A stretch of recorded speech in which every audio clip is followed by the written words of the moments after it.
성탄절을 맞아 아기 예수의 탄생을 축하하는 미사와 예배가 성당과 교회마다 열렸습니다. 전주시가 확보한 내년도 국가 예산이 청주시의 절반 정도에 그쳤습니다. 장항성 복선 전철화 사업이 전북 구간은 제외돼 반쪽짜리라는 지적이 일고 있습니다. 장애인과 노약자 등을 위한 교통수단을 확대하는 방안이 추진됩니다. 안녕하십니까. JTV 8시 뉴스입니다. 성탄절인 오늘 천주교 성당과 개신교 교회마다 미사와 예배가 열렸습니다. 아기 예수의 탄생을 축하하면서 평화와 사랑이 가득하길 기원했습니다. 권대성 기자입니다.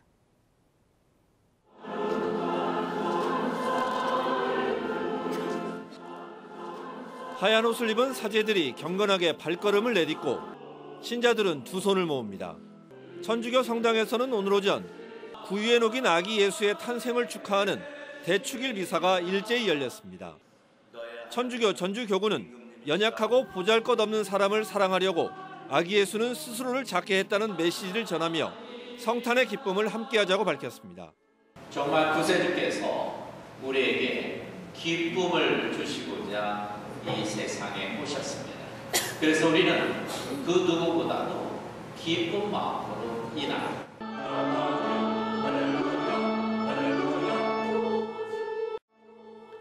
교회 곳곳에서도 성탄을 축하하고 감사하는 예배가 열렸습니다. 신도들은 아기 예수의 은총과 평화, 사랑이 온누리에 퍼져나가길 기도했습니다. 하나님, 주변의 어려운 사람들, 우리 주 예수 그리스도께서 마음이 가난한 자를 돌아봐 주신 이 물질도 그와 같이 어려운 사람들을 위해 귀하게 사용되어지도록. 사흘 연휴의 마지막 날, 반짝 추위에 나들이객의 발길은 휴대보다 실내로 이어졌습니다. 하지만 추위가 반가운 스키장에는 연휴 마지막을 즐기려는 사람들로 북적였습니다. JTB 뉴스 권대성입니다. 자치단체가 확보하는 국가 예산은 그 지역의 성장 동력이 되기 때문에 대단히 중요합니다. 그런데 전주시의 내년도 국가 예산이 김제시 수준이고 충북 청주시의 절반밖에 되지 않아 예산 확보 노력이 크게 부족하다는 지적을 받고 있습니다. 보도에 이승환 기자입니다. 청주시가 발표한 올해 10대 뉴스에는 청주시의 정부 예산이 처음으로 1조 원을 돌파했다는 내용이 들어 있습니다. 청주시의 내년도 국가 예산은 1조 543억 원으로 1년 전보다 1,685억 원이 들어 5,691억 원에 그친 전주시의 거의 2배 수준입니다. 국비는 이제 계속 늘어나는 추세고요. 그리고 노송 바이오밸리가 있고 청주공항이 있거든요. 전주시의 내년도 국가 예산 규모는 김제시나 정읍시와 비슷한 수준입니다. 1조 원 넘게 확보한 군산시는 물론 6,382억 원인 익산시보다도 적습니다. 전주시의 국가 예산은 2014년 7,888억 원을 최고로 계속 감소해 현재 5천억 원대를 벗어나지 못하고 있습니다. 타 인근 시도와 비교했을 때에 정읍이나 김제 정도의 수준으로밖에 예산 확보가 못했다라고 하면 전주의 발전 가능성이 그만큼 더뎌지고, 전주시는 전라선 복선 전철화나 혁신도시 이외에는 이렇다 할 만한 사업을 발굴하지 못하고 있습니다. 공무기가 이전 관련해가지고 한 4, 5천 정도 이렇게 들어갔었는데 그게 마무리되다 보니까 최근 감소 추세에 있는 것은 사실입니다. 전국의 자치단체가 국가 예산을 확보하기 위해 팔을 걷어붙이고 나서는 상황에서 국가 예산이 3년 연속 줄어드는 전주시의 대응에 어떤 문제가 있는지 면밀하게 따져볼 시점입니다. JTB 뉴스 이승원입니다. 내년부터 충남 신창에서 군산 대학까지 이어지는 장항선에 대한 복선 전철화 사업이 본격 추진됩니다. 그러나 전라북도 구간은 경제성 논리에 밀려 복선화에서 제외돼 반쪽짜리 사업이란 지적입니다. 김진영 기자의 보도입니다. 국토교통부가 복선 전철화 사업을 추진하는 장항선입니다. 복선화가 되면 군산에서 수도권까지 90분대 열차 생활권이 가능해집니다. 그러나 전북은 경제성이 낮다는 이유로 복선 전철에서 제외돼 여전히 단선인 철로를 이용해 열차가 다닐 전망입니다. 국토교통부는 당초 충남 신창에서 군산 대학까지 118km 철로를 복선으로 바꿔 고속 전철이 다니는 사업을 추진했습니다. 그러나 지난달 충남 신창에서 웅천까지 78km는 복선화하고 웅천에서 군산대학까지 나머지 40km는 단선인 기존 철로를 이용하기로 사업을 축소해 예비 타당성 조사를 통과했습니다. 장황선 복선 전철 사업은 7,900억 원이 투입돼 2022년에 완공될 예정입니다. 국토교통부는 전 구간에 대해 복선화를 고집할 경우 경제성 부족으로 사업 자체가 무산될 우려가 커 수요가 적은 전라북도 구간을 복선화해서 제외했다는 설명입니다. 그러니까 대천 쪽까지 이제 장항선으로 봐서는 좀 수요가 많다 이렇게 판단을 해서 우선적으로 웅천까지는 복선 전철화를 하고 나머지 웅천에서 대학까지는 단선 전철화를 우선 하자. 결국 전북 지역의 열차 운행 횟수는 복선인 충남의 절반에 그칠 수밖에 없습니다. 또 호남선과 장항선, 새만금을 연결하는 익산대야 복선 전철이 내년에 공사가 끝나더라도 수송체계 확보와 물류비 절감에 차질이 불가피한 상황입니다. 장항선 복선 전철화 사업이 반쪽짜리에 그치면서 전북은 기대한 효과를 누리기 어렵게 됐습니다. JTB 뉴스 김진영입니다. 교통약자를 위한 특별교통수단은 휠체어 탑승 설비를 갖춘 차량으로만 규정돼 있습니다. 노약자를 위해서 특별교통수단의 대상과 차량의 범위를 확대하는 방안이 추진되고 있습니다. 보도에 정윤성 기자입니다. 장애인이 휠체어를 탄 채 콜택시에 오르고 있습니다. 이런 차량은 휠체어가 필요 없는 장애인과 노약자에겐 별 도움이 되지 않습니다. 교통약자 이동편의증진법엔 휠체어 탑승 설비를 장착한 차량만 특별교통수단으로 규정하고 있습니다. 때문에 노약자나 휠체어를 이용하지 않는 장애인을 위한 특별교통수단의 필요성이 제기돼 왔습니다. 휠체어를 실을 수 있는 장애인 콜택시뿐만 아니라 일반 택시도 장애인 콜택시의 이동수단으로 포함을 해서 임산부나 고령 운전자들이 교통약자의 이동편의증진법 개정안엔 이 법의 적용 대상을 휠체어가 필요 없는 교통약자로 확대했고 특별교통수단에 승용자동차를 포함시켰습니다. 노약자나 휠체어가 필요 없는 장애인을 위한 전용 콜택시가 특별교통수단이 될 수 있습니다. 휠체어가 들어가는 차량만을 얘기를 하는데 그게 아니라 휠체어가 아니라 하더라도 그냥 이 일반 임산부나 영유아 동반자, 노약자가 이용하는 것도 특별교통수단에 포함을 시킨다는 거죠.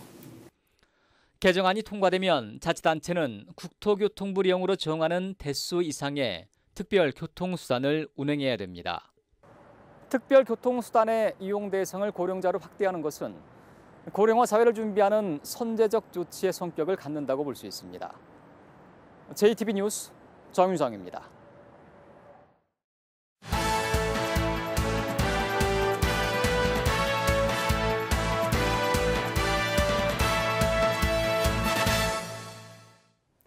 네, 다사다난했던 정유년이 이제 며칠 남지 않았습니다. JTB에서는 올 한 해를 되돌아보는 순서를 마련했는데요.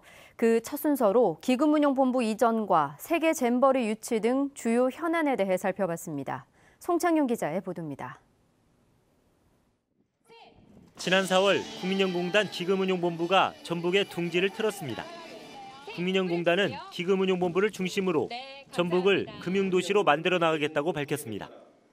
국제 금융도시로 발돋움하기 위한 발판을 마련하겠습니다. 지역과의 상생 방안으로 연기금 전문대학원 설립을 추진하고 지역 인재 채용도 확대해 나가겠습니다. 지난 9월에는 한국식품연구원이 전북 혁신도시에 입주해 12개 공공기관 이전 작업이 마무리됐습니다.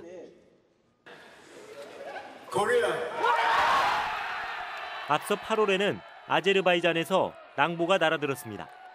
새만금이 2023년 세계잼버리 개최지로 선정됐습니다.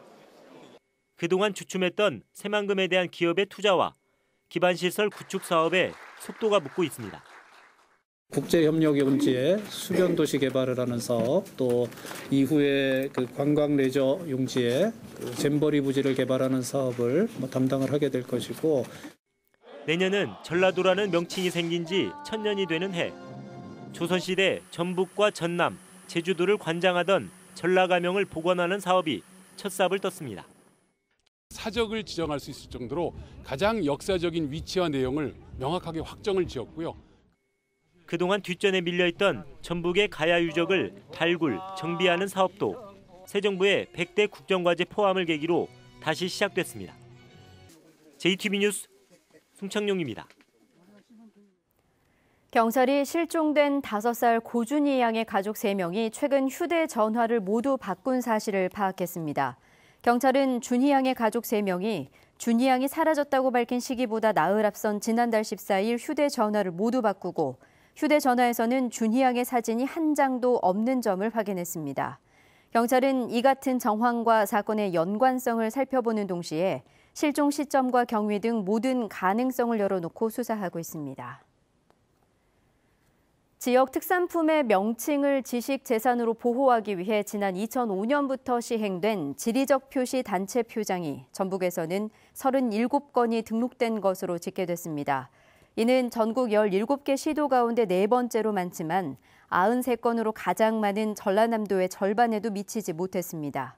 14개 시군 가운데는 머루와 천마 등 7건을 등록한 무주군이 가장 많았습니다. 비리 사학의 재산을 국고로 환수하는 내용을 골자로 한 사립학교법 개정안이 국회 교육문화체육관광위원회를 통과했습니다. 국회 유성엽 교문위원장이 대표 발의한 이번 개정안은 사학재단의 비리로 대학이 폐교할 경우 대학 재산을 국고로 귀속해 사립학교 구조개혁에 활용하는 내용 등을 담고 있어 조기에 통과되면 서남대에도 적용될 수 있을 것으로 보입니다. 전북의 로컬푸드 직매장 6곳이 우수 농산물 직거래 사업장으로 선정됐습니다. 농림축산식품부가 지역 농산물 이용에 기여한 우수 농산물 직거래 사업장으로 선정한 12곳에 전북에서는 동김제 농협과 완주 용진농협, 완주 로컬푸드 효자점과 모학점, 하가점과 삼천점 등 6곳이 포함됐습니다. 군산항 준설토 매립장이 한계에 다다라 새 매립장 확보가 시급한 것으로 나타났습니다. 해수청은 143만 세제곱미터의 준설토를 매립할 수 있는 현 매립장의 잔여 공간은 16%인 23만 세제곱미터에 불과한 것으로 파악하고 있습니다. 금남도 매립장 역시 해마다 60에서 80만 세제곱미터를 매립하고 있어 조만간 바닥을 드러낼 것으로 보입니다. 전북은 내일 새벽과 아침 사이에 북부 내륙에 눈이 날리는 곳이 있겠습니다. 오전까지는 구름 많다가 오후부터 대체로 맑겠습니다. 아침 최저 기온은 영하 4도에서 0도로 평년보다 높겠습니다. 하지만 낮 최고 기온은 0도에서 4도로 크게 오르지 않아 춥겠습니다. 바람도 강해서 체감온도는 더 낮겠습니다. 모레는 더 추워져서 아침 최저 기온이 영하 10도까지 내려가는 곳이 있겠고 낮에도 영하권을 맴도는 곳이 많겠습니다.